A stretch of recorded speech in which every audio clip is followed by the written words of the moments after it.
Already know that he has speed, he's got power. I know he's moving up in weight class, can he carry it? You know, but those intangibles, I believe that he has them. Look at it, and then Canelo's older. Crawford has the ability, but he's small, you know, and he can look bigger in. Crawford could look bigger in the weigh-ins and all that stuff, but it's always a difference. When you get in that fight with somebody, you can tell. Same thing with Jamel. Jamel fought him, the twin. He fought Crawford, and in all the stuff, the weigh-ins and the press conference. Too fast and too smart for Canelo. Even Canelo is a good boy. I'm not saying like nothing from not taking nothing from Canelo. Canelo Alvarez versus Terence Crawford is being billed as the biggest fight of the year, and legendary trainer Teddy Atlas has weighed in with his blunt assessment. Atlas believes Crawford has the tools to win, no matter the weight class. He praised Crawford's discipline, adaptability, and all-around skill, while questioning whether Canelo still has the same fire that once made him great. In Atlas's eyes, Canelo's recent performances suggest decline, even calling him overrated when compared to Crawford. For Atlas, the sharper, hungrier fighter and the favorite to win is Terence Crawford. That the urgency's not there, the fire's not there. At least it wasn't there a week ago. At least I say that. It wasn't there a week ago. Maybe it'll be there now. Maybe he's the kind of guy that, and I get it, that at this point in their career, it has to be a big fight to get up. That Canelo can't get up for these fights. He couldn't get up for that fight. All right, if you want to go down that road, go ahead. But my road is still possible. That he got old, that he just doesn't have that fire no more. Oh my God, I'm going to say this one. That maybe he's a little overrated. I listen. I know he's tremendous. He's tremendous. But could he be a tiny bit overrated? If you look at some of his biggest fights, the fights where you had to be great to win, that you fought great fighters or near great fighters, you know, you can make the argument that he lost the first Triple G. You know, he didn't embarrass himself, but he got a draw. Second one, you can make the argument he lost that. I know it was a different kind of fight, and he got better. But you can make that. You can make the argument he lost to Lara. He did lose to Mayweather. You can make the argument he was too young in his career.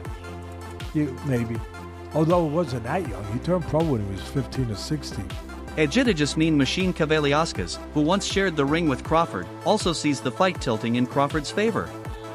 He insists that size won't determine the outcome, arguing that Crawford's superior ring IQ, adaptability, and timing make him too smart for Canelo. Mean Machine describes Crawford as one of the most calculated fighters of his generation, capable of adjusting mid-fight, controlling pace and distance, and dismantling opponents regardless of size. To him, this bout isn't about physical advantages, but sharper tools, and Crawford has them all. No, it's not good for Crawford. Canelo's too big. Right now, my position changed. I think Crawford is too fast and too smart for Canelo. Even Canelo is a good boy. I'm not saying like nothing from not taking nothing from Canelo, but the way when you see oh he's too big, when you see Usyk fights and what Usyk did to the big guys like Joshua and Fury, so the size that doesn't matter. I think the skill level matters, and Crawford, he gained weight, but I think he's gonna be even faster, and his head was good in the ring. He's boxing IQ just on top. So I would say 50-50, but right now I'm kind of leaning more to Crawford. And that's just because of what you saw Usyk do? It's not I'm just giving an example, size doesn't matter in the boxing. When they say Canelo is big and he's fighting 175, 168, and Crawford just moving from 147, 154. So I'm just putting an example that size doesn't matter, and the fighter makes the fight. I think it's just that I see that Crawford's training and that he's big too right now. So he gained weight, but not lots of people gain weight like that sloppy weight, I would say that, but he gained he looked strong, massively strong. So I think it's gonna be good. How did Terence feel physically when you faced him? How is his strength? Because yeah, a lot of people do make the point that Canelo's just maybe too big, too powerful for Crawford.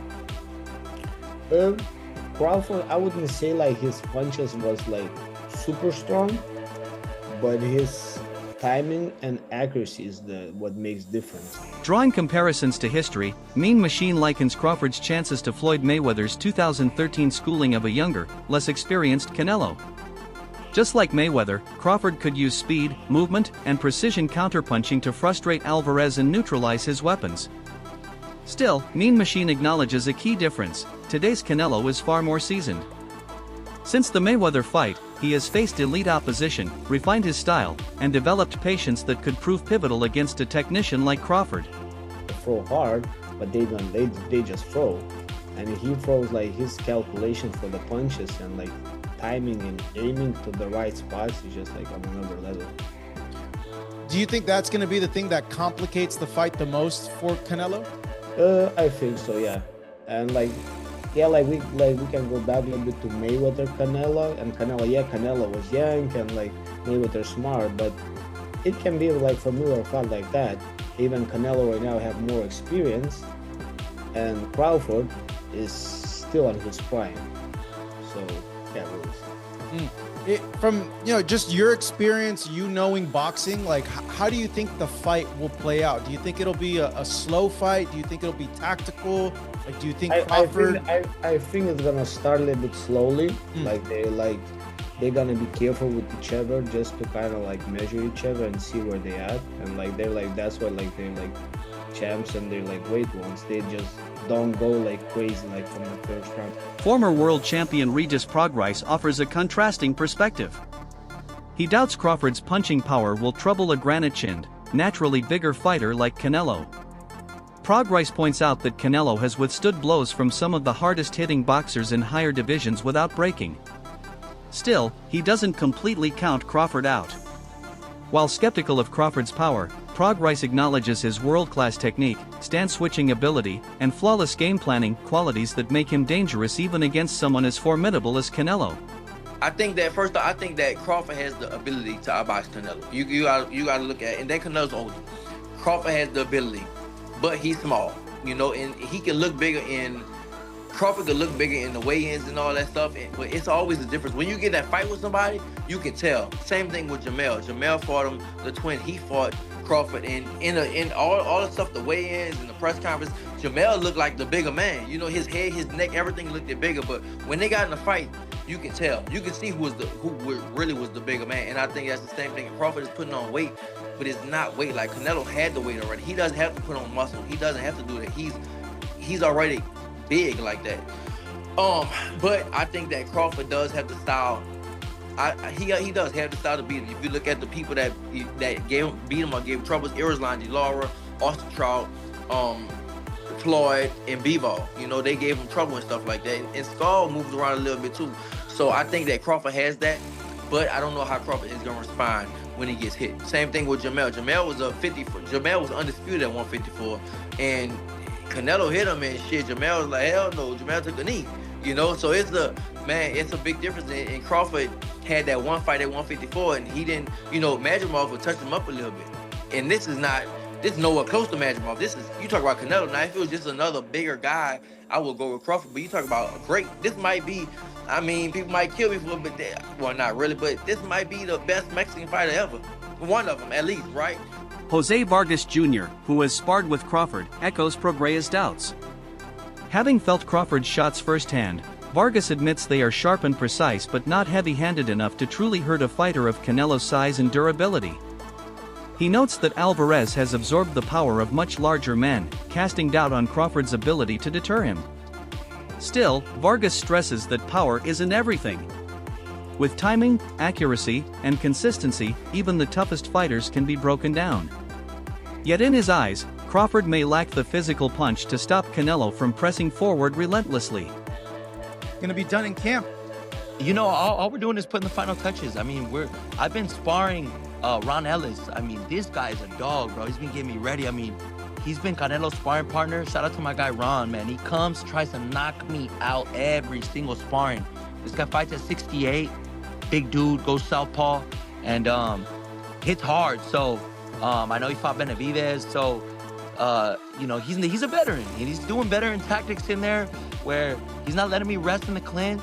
He's making me work every second of every round, and I got something for Callum. I got something for the whole boxing world, and you know, I feel you're just as good as your preparation, and we've been doing the road work, we've been doing the mountain work. I've been recovering hard. I've been getting my rest. You know, I haven't been drinking no dark sodas, bro. I'm feeling like Tyson Fury right now, bro. Like. Former world champion Mickey Bay takes a more controversial stance, accusing Canelo Alvarez of cherry-picking by agreeing to face Terence Crawford. Bay argues that Canelo has often been selective with opponents, waiting for favorable timing, age, or size advantages.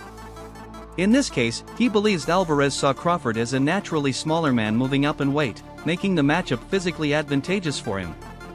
Many in boxing circles share that sentiment, claiming the fight leans heavily in Canelo's favor. Still, Bay cautions against dismissing Crawford. Despite the size difference, Crawford's intelligence, adaptability, and skill set could turn the tables on the Mexican superstar. That size comparison type of a thing to make it seem like it's not a type of cherry pick that he has to go up into this battle. No, he a lot bigger. See, people looking at height. Height don't got nothing to do with weight and where you've been fighting at. Like, Terence put his weight on, so it's a difference. No, Canelo's a lot bigger, like, hands down. Like, just mass, as far as mass. He naturally that thick. You know, he got to come down. Terence, just because your weight is up there, that don't mean that. That's like putting a dude, Benavidez, as a heavyweight. He might walk around at 205 or whatever. That don't mean he a heavyweight, though. So, Canelo is by far the bigger man. We just seen him hit dudes 6'3", 6'2" in the arm and hurt him. Like, he didn't hurt Kovalev, light heavyweight. So, I mean, didn't he have a light heavyweight title? Well, when he fought Kovalev? Just period, at light heavyweight. Didn't Canelo win the light? Didn't? Nah, he just Kovalev, that's it. Oh, okay. Well, he might have only fought there a couple times, but the fact that he fought up there, though, and he fought way up at light heavyweight, but he been in super middleweight for a minute, so he the bigger guy for sure. So really, he got to hurt Crawford, or he got to get his major respect. He got to get his major respect to make Crawford feel like he got to survive. If he can't that, then he probably ain't gonna win. Do you feel like you was talking about Crawford? He needs to poke his way out of this fight, right? We've seen that. You know, Crawford's been lined up by lots of fighters. Not Errol Spence, of course, but other fighters that was able to line up with shots that don't necessarily hit like a Canelo. Now, Canelo gonna line you up regardless, right? Promoter Tom Loeffler takes a different angle, focusing less on fairness and more on spectacle. To him, Canelo versus Crawford is one of the most marketable events in modern boxing. Both men are global icons with loyal fan bases that span cultures and nations, making this fight a true crossover moment. Loeffler explains that matchups of this magnitude extend beyond the ring, they capture mainstream attention and pull in casual fans who might not otherwise follow boxing. For him, the event's cultural impact is just as important as the competition itself. Actually being in the ring on such a high-profile show, it's huge. It doesn't get any bigger than that. And you know, you got to give credit to both guys. They're both very confident. They both have very passionate fan bases. You know, Callum, you know, having fought in Dublin, packed the arena out there, the 3 Arena, having fought at Madison Square Garden 3 times, fought in Boston, and then Fernando Jr., you know, from one of the biggest boxing named families, you know, in the history of boxing. He's going to bring out a huge fan base. So it's a really exciting addition to, you know, such a big show that like I said, doesn't get any bigger than that for sure. I agree. I think that you, along with me, have seen some of these criticisms of the undercard. But really, when you look at it, I mean, we both know Callum Walsh so well. The personality and the authenticity that he brings to this sport is just so sincere. He's so real, you know, being from Ireland, coming overseas to train and dedicate his life to this craft. And his personality is so magnetic that it obviously brought someone like Dana White to be a huge supporter of him. I think in these weeks leading up to the fight, you know, the fighting public who does not know Callum Walsh is really going to fall in love with him, especially, you know, by fight night. Saudi boxing power broker Turki Al-Sheikh is widely credited as the driving force behind making Canelo versus Crawford a reality. While many applaud his ability to deliver dream fights, critics argue that not all of those matchups are the right fights. In this case, they point to the massive natural size gap, suggesting Crawford may be at a built-in disadvantage. To some, the bout feels more like a spectacle born from demand and star power than a level competitive contest. Still, Al-Sheikh's influence cannot be ignored. Without him, this fight almost certainly wouldn't exist. His vision has reshaped boxing's landscape, bringing together global superstars and creating events fans will remember for a generation. Benavidez Jr. Canelo, you know, would have mopped up all of these dudes, bro. Would have mopped up all of these dudes. Like, you know, when we're coming out and saying that this is a complete mismatch and this is a joke and this is a fantasy fight, you know what I'm saying, that Turki Al-Sheikh dreamed of, and we know he's a big Crawford fan, knowing, you know, the level of star power that Canelo Alvarez has, and he had the bag to make this fight happen. It doesn't mean that it's a logical fight for boxing, bro. At the end of the day, man, you know, you guys tell me if Terence Crawford would have beat Triple G.